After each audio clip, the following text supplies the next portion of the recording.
Join me as I dive deep into the question, does faith really hold the secret to true joy? I'm putting it to the test, and I'm excited to unpack this with you. Faith and joy, these two concepts are often woven together in beautiful ways, yet they're deeply personal and can feel elusive, like trying to catch a butterfly that keeps fluttering out of reach. For some, faith might mean a profound connection to a higher power, whether that's rooted in religion or spirituality.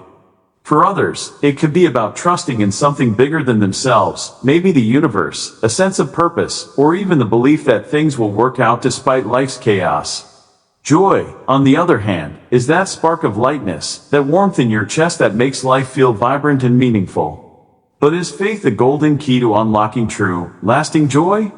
I'm not so sure it's that simple, and that's what I want to explore today. The idea that faith can lead to true joy is compelling. It's like a promise that there's a path to something deeper, something more enduring than fleeting happiness. But can we just have faith and expect joy to flood our lives like sunlight through an open window? I don't think it works that way. Life is messy, and faith, while powerful, isn't a magic wand. There's complexity here, and I want to dig into it with you, looking at faith from different angles, spiritual, psychological, and practical, to see if it really holds the secret to joy. At its heart, faith is about trust and belief in something greater than ourselves. It's the courage to lean into the unknown, to hold on to hope when the ground feels shaky. For some, that trust is directed toward a deity or a sacred tradition. For others, it's about believing in the goodness of life, even when evidence seems scarce. Faith can be a quiet whisper in your soul or a loud, unwavering conviction. It's as diverse as we are. But no matter how it shows up, faith often asks us to surrender a little control, to trust that there's meaning even in the struggles. And that's where joy might come in, like a guest who arrives unexpectedly when you've made space for something bigger. Let's be real, though, finding true joy isn't easy. So many of us spend our lives chasing it, looking to external things to fill that inner void. We pin our hopes on relationships, thinking, if I find the right partner, I'll be happy. We chase career success, believing a promotion or a dream job will make everything click. We buy shiny new things, phones, cars, clothes, hoping they'll spark joy. But what happens when those things don't deliver? When the relationship ends, the job feels empty, or the new gadget loses its shine. We're left disappointed, disillusioned, maybe even lost. It's like we're searching for a puzzle piece that's supposed to fit perfectly, but it's nowhere to be found. We try different shapes, different strategies, but we still come up empty-handed. And it's not just external circumstances that trip us up. Sometimes, the barriers to joy are inside us. Personal doubts, fears, and insecurities can be loud and relentless. You know those voices, the ones that whisper, you're not good enough. You don't deserve happiness, or why can't you get it together? Those thoughts can feel like heavy chains, dragging us away from joy. They make us question our worth, our purpose, our place in the world. I've been there, wrestling with those doubts, wondering if I'm somehow broken or if joy is just for other people. But here's the truth, we're not alone in this. Everyone, yes, everyone, faces these struggles at some point. It's part of being human. And acknowledging that struggle, saying, hey, I'm finding this hard, is the first step toward something real. It's where the journey to true joy begins. From a psychological perspective, faith can be a game changer for our well-being. Studies show that people with a sense of faith, whether religious or not, often report higher levels of life satisfaction and resilience. Why? Because faith gives us a sense of purpose, a framework for making sense of life's ups and downs. It's like an anchor in a storm, keeping us steady when everything else feels chaotic. When we believe in something bigger, we're more likely to feel connected, to ourselves, to others, to the world. That connection can spark joy, not because it erases pain, but because it reminds us we're part of something meaningful. For example, research from positive psychology highlights how practices like gratitude, often tied to faith, can boost happiness. When we cultivate faith, we're more likely to notice the small moments of beauty in life, a kind word from a friend, the warmth of the sun on our face, the quiet strength that carries us through a tough day. These moments add up, weaving a tapestry of joy that's deeper than temporary highs. But here's the catch, cultivating faith isn't a one-and-done deal. It's a practice, a daily choice to lean into trust, even when it feels hard. It takes effort to nurture that sense of connection, to make faith a living, breathing part of our lives.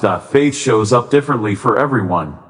For some, it's deeply rooted in cultural or religious traditions, prayer, worship, or rituals that have been passed down for generations.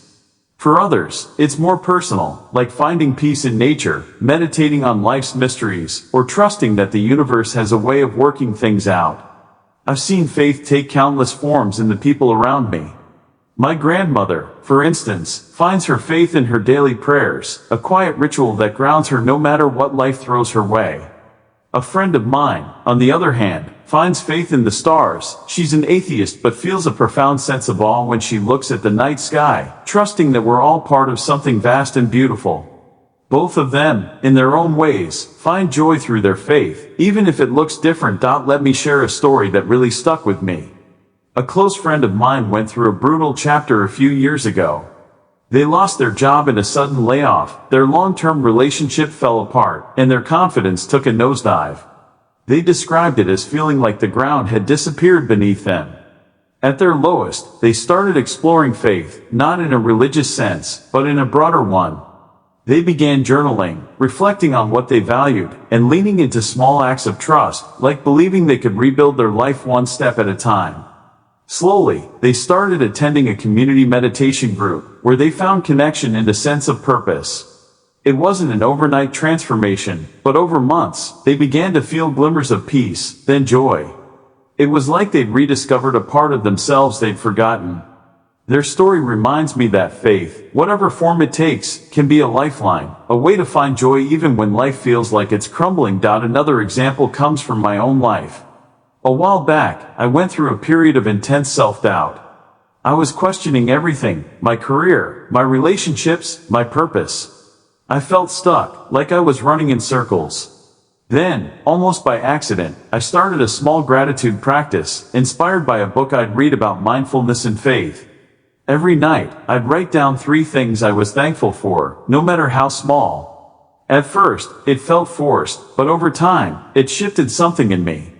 I started noticing moments of joy I'd overlooked, a laugh with a coworker, a quiet morning with my coffee, a kind text from a friend. That practice became my version of faith, a belief that there was good in my life, even when I couldn't see it clearly. It didn't solve all my problems, but it gave me a foundation to build on, a way to find joy in the ordinary. So, how do we actually cultivate faith and joy in our daily lives? That's the million-dollar question, and I think it starts with small, intentional steps. Here are a few ideas to try, based on what I've learned and seen. Pause and reflect. Take a moment each day to ask yourself, what do I believe in? What gives me hope? It could be a spiritual belief, a trust in your own resilience, or a sense of connection to others. Journaling can help you clarify your thoughts. Practice gratitude. Like I mentioned earlier, writing down a few things you're thankful for each day can shift your perspective.